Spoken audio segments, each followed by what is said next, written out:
بسم الله الرحمن الرحيم. الحمد لله والصلاة والسلام على رسول الله وعلى آله وصحبه ومن والاه.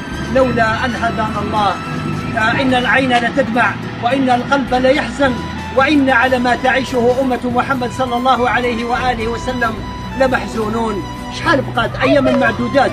حتى لليوم باش جابوا في الحومة وين نسكن أنايا، حتى اليوم باش جابوا كبش واحد، كبش واحد. ذلك ومن يعظم شعائر الله فإنها من تقوى القلوب. حتى لليوم باش كاين كبش واحد في الحومة وين نسكن أنايا.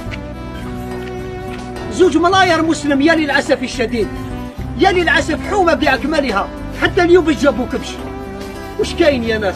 هذه هي أمة محمد صلى الله عليه وسلم، أمة بأكملها راهي تستنى باش تفرح. رامنك أطفال صغار الله يبارك، شوفوا أطفال، دور لهم يشوفوا الأطفال، ها شوفوا الله يبارك، ها عائلات وعائلات تنتظر باش تفرح.